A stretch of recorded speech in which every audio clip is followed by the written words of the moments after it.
Welcome to Google Sheets. Xin chào các bạn đến với Google Sheets. Hôm nay chúng ta cùng tìm hiểu tiếp tục phần 7 của chủ đề hàm query. Hôm nay chủ đề của chúng ta đó là lọc hàm query và kết hợp các hàm khác. Thì các bạn có thể vào sheet link file để chúng ta tìm web cái mã QR code và chúng ta tải file này về để chúng ta tham khảo và làm theo.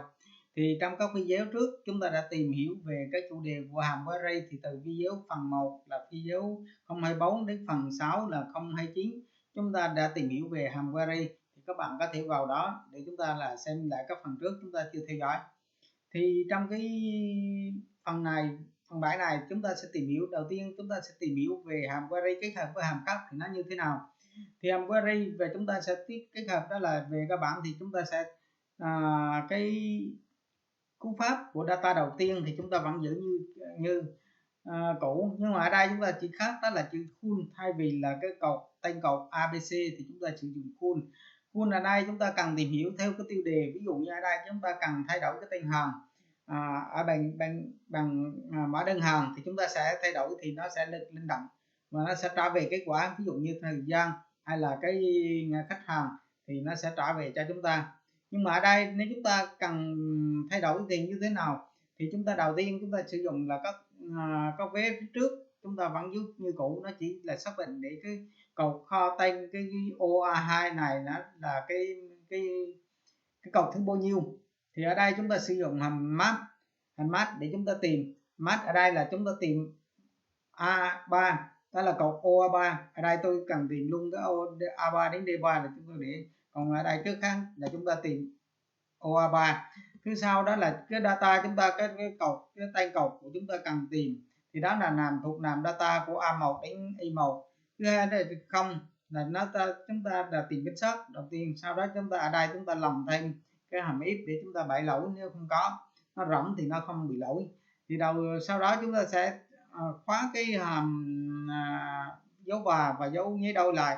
Chúng ta chú ý ở đây là chúng ta giữa cái hàm này là chúng ta cần phải có dấu nháy đôi đầu tiên và dấu và khóa phía sau là dấu và dấu nháy đôi.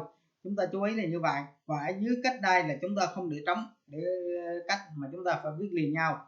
Thứ hai là các vế sau này chúng ta vẫn như cũ thì chúng ta làm là kết quả là như vậy. Thì để tiếp tục thì tôi sẽ hướng dẫn các bạn cách làm như thế nào. Thì đầu tiên chúng ta sẽ sử dụng là cái hàm query. Tôi lấy cái hàm query và cái data chúng ta cần lấy đó là chúng ta cũng từ A, nhưng mà ở đây tôi đã có tiêu đề rồi, tôi không muốn lấy tiêu đề nữa, là tôi lấy A2 đến Y. Sau đó chúng ta sẽ bấm chọn select. Thì ở đây chúng ta cần lại là cool đây, và chúng ta dấu nhân đôi và hàm map đây là A3, tìm chúng A3 và cái data trong này là có chữ từ data A1, data A1 là tiêu đề đến Y, A1 đến Y1. Đây là chúng ta tìm chính xác, chúng ta cho khóa là và dấu nháy đôi qua cột 1 Y not nút. Đó, chúng ta thấy nó trả về là đúng là kết quả là của như kho hàng Hà Nội, và khi chúng ta thay đổi là chúng nó sẽ thay đổi theo. Đó.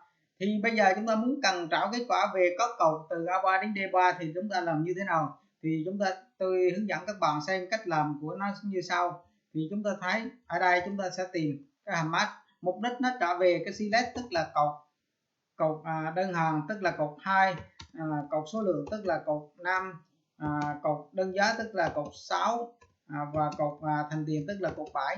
Thì mục đích nó trả về cái kết quả như thế này thì chúng ta sẽ làm như sau để nó trả về. Thì chúng ta sử dụng hàm match. Đó. Cái đầu tiên chúng ta có từ mã đơn hàng, chúng ta tìm là chúng ta thấy được A2 rồi. Thì bây giờ chúng ta chỉ thiếu nữa để chữ cool nữa thôi, chúng ta thay chữ cool vô và chữ cool, chúng ta bấm enter thì nó đã ra được cái màu cái. Thì bây giờ chúng ta muốn trả về hết là nó như thế nào, từ A3 đến D3 thì đúng là như nào, A3 đến D3 thì chúng ta enter gâm thức mảng, chúng ta shift thì nó trả về A3 đến D3. Chúng ta thấy nó trả về, thấy chưa? Đó, đây là nếu không có nó bị lỗi thì chúng ta đưa cái bãi lỗi vào trong cái hàm if này, if error này vào. Đó, nó sẽ bãi lỗi cái hàm match này, loại bỏ cái dòng lỗi đi.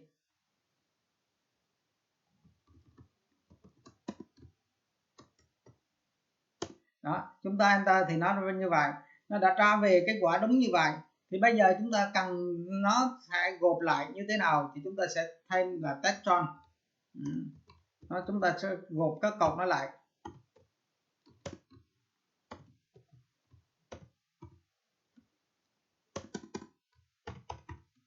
Thì test run đầu tiên là chúng ta là coi như là nó phải có là cái là dấu phẩy và cái full. Đó, chúng ta thấy thứ hai đó là dấu số 1 để loại bỏ dòng trống, và chúng ta là coi như xong đó chúng ta enter.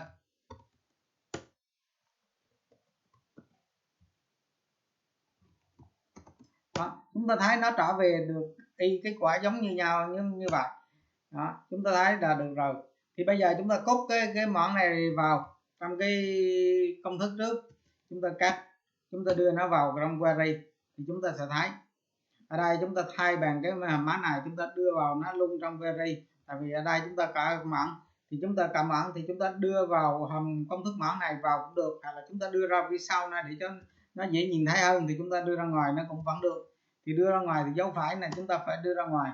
Đó, tiếp theo nữa là chúng ta cần phải trong này chúng ta cần phải dấu đưa cả mảng thì chúng ta phải cần dấu nháy đôi và đó, chúng ta ở đây chúng ta cũng cần phải dấu và nhớ đôi, chúng ta enter. Đó, chúng ta thấy nó đã trả về kết quả của cái mã này. Chúng ta cần tiền đây, ở đây chúng ta cần theo thầy tiền nữa, chúng ta nó sẽ lọc tính ra thành tiền cho chúng ta. Đây là chúng ta thấy là nó kết quả là như vậy. Thì đó là cái cách làm của hàm query với là cái kết hợp với hàm khác. Thì tiếp tục thì chúng ta sẽ tiếp tục tìm hiểu về cái hàm query với các hàm được hỗ trợ. Thì các hàm hỗ trợ là chúng ta không cần phải giấy nháy gì hết, chúng ta chỉ cần đưa tên hàm vào trong cái lồng vào cái giữa cái tên của cột chúng ta cần tính toán thì chúng nó sẽ trả về. Thì ở đây chúng ta sẽ đưa vào query, nó hỗ trợ các hàm đó là sum, full, min, max và tính trung bình. avg là tính trung bình. Và chúng ta các hàm ngày tháng chúng ta đã tìm hiểu về các hàm ngày tháng trước đây, ví dụ như day, year, month, quarter thì chúng ta đã tìm hiểu. Thì chúng ta đây chúng ta nó hỗ trợ các hàm như vậy. Thì chúng ta cũng các hàm này thì chúng ta không cần phải tính toán gì nữa vậy, chúng ta chỉ cần làm công thức hàm vào thôi. Thì đó là với hàm hỗ trợ. Thì về cái hàm query với các tính toán, các biểu thức tính toán, thì để nhân tính toán các cột thì chúng ta cũng có thể cộng dùng cái biểu thức tính toán đó là cộng trừ nhân chia để chúng ta tính toán. Thì chúng ta chú ý ở đây là nếu chúng ta sử dụng cộng trừ thì đây chúng ta nhân hơi cột đơn giá nhân với cột thành tiền, thì nó đã đơn giá nhân với cột số lượng thì nó sẽ ra cột thành tiền. Và đây nếu cột đơn giá nhân với cột thành tiền và cái cột thành tiền này chúng ta giảm 85% ra thì nó sẽ giảm được 85%. Nhưng mà chúng ta chú ý ở trong này là cái cột, hai cái cột số lượng chúng ta nhân với nhau, nó là number nhân với nhau thì hai cột phải là có giá trị là number, có giá trị. Còn nếu một ô nào trống thì nó sẽ ô kia nó còn vẫn trống luôn. Nếu hai cái nhân với nhau mà trống thì nó sẽ hiện là trống, nó không có tính toán được. Thì chúng ta chú ý là như vậy. Thì cái trong này thì ở đây tôi nhân với lại cái phần trăm thì chúng ta chú ý ở đây phần trăm nó là 0,95%, tức là 0,95 tức là 95%. Chúng ta chú ý chứ không phải là chúng ta không nhập được là 95% vào. Đó, chúng ta nhập vào này vào thì nó sẽ bị lỗi. Chúng ta chú ý như vậy. Mà chúng ta phải là nhập là 0,95. Đó, 0.95. Chúng ta chú ý đây là cái quy tắc của nó nghe, chúng ta sử dụng là chấm chứ không phải dấu phẩy được. Chúng ta chữ không, nó không phụ thuộc vào loci mà nó là dấu chấm. Chúng ta chú ý, chúng ta có thể bỏ dấu không phía trước đi cũng được. Ở đây chúng ta có thể bỏ không đi, nó vẫn hiểu là 0.95. Chúng ta chú ý là như vậy. Thì tính toán với cái hàm query là như vậy. Thì chúng ta tiếp tục là chúng ta thay vì chúng ta nhập trực tiếp cái ô này vào thì chúng ta có thể đưa cái cú pháp của hàm query nó về query nó xuống phía dưới trong một cell chúng ta để chúng ta lên động.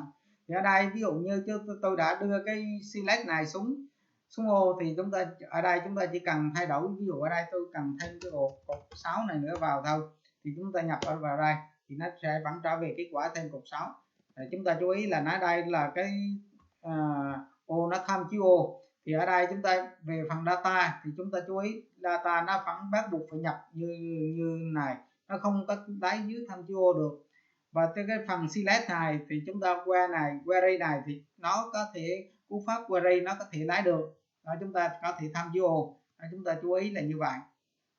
Thì chúng ta nhập trực tiếp dưới ô này như thế nào thì và sau đó chúng ta tham chiếu xuống ô để cho nó sẽ ra về kết quả như vậy. Thì ở đây là query với chèn với cột trống, thì chúng ta chú ý ở đây query là chúng ta có thể chèn với cách cột trống. Ví dụ như chúng ta làm trong hóa đơn, chúng ta cần cách cái số lượng mà theo hóa đơn và số lượng thực tế, tại vì số lượng theo hóa đơn chúng ta nhiều lúc chúng ta không nhập, và số lượng theo thực tế thì chúng ta nhập, thì chúng ta số lượng theo hóa đơn thì chúng ta để trống. Đó là chúng ta chú ý ra nó để trống thì chúng ta phải cái trống đầu tiên là cho nó một dấu cách. Chúng ta chú ý đây là một dấu cách này đó, xong chúng ta cái tiếp tục nếu chúng ta có cái trống cái để cột trống phía sau tiếp thì chúng ta phải ở trước một dấu cách thì phía sau hai dấu cách. Ở đây là 1 2, ví dụ đây này 1 2, chúng ta phải 2. Nếu chúng ta tiếp tục phía sau nữa thì chúng ta phải thêm một dấu cách nữa, thì chúng ta phải thêm qua dấu cách. Ví dụ đây 1 dấu cách, 2 3, chúng ta qua dấu cách nữa.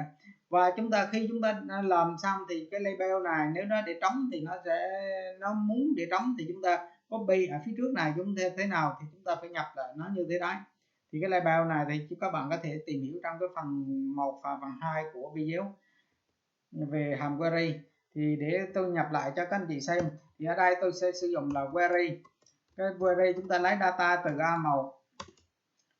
từ A1 đến Y, sau đó chúng ta sử dụng select ở đây chúng ta lấy cột 1, sau đó chúng ta bỏ dấu cách, một dấu cách, chúng ta lấy cột 3, chúng ta tiếp tục chúng ta bỏ hai dấu cách, lấy cột 5, cột 6, sau đó chúng ta sử dụng là que trắng nhẹ cột 1 Y nó nút,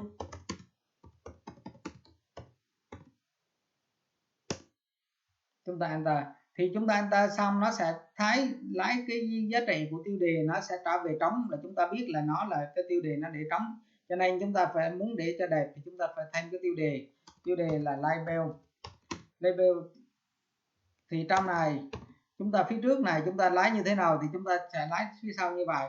Ở đây chúng ta lấy một dấu cách này, thì phía sau là chúng ta là lấy một dấu cách, và chúng ta muốn để trống nó thì chúng ta cắt ra, và chúng ta thấy chúng ta enter thì dòng cột phía trước nó sẽ về trống. Cái cột phía sau chúng ta muốn để trống tiếp thì chúng ta thêm dấu phải và cắt cột ra, chúng ta sẽ 1 cắt 2 đó, chúng ta enter thì nó cột 2 nó sẽ trề trống. Thì đó là chúng ta sẽ đã tìm hiểu về cái hàm query và kết hợp với các hàm khác.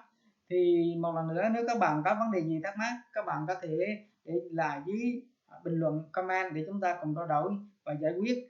Thì các bạn có thể vào cái sheet link file để chúng ta quét mã QR code và chúng ta tải file về để tham khảo. Thì một lần nữa xin cảm ơn các bạn đã theo dõi video này. Nếu các bạn thấy video này hay, xin các bạn like, subscribe và chia sẻ cho mọi người cùng theo dõi.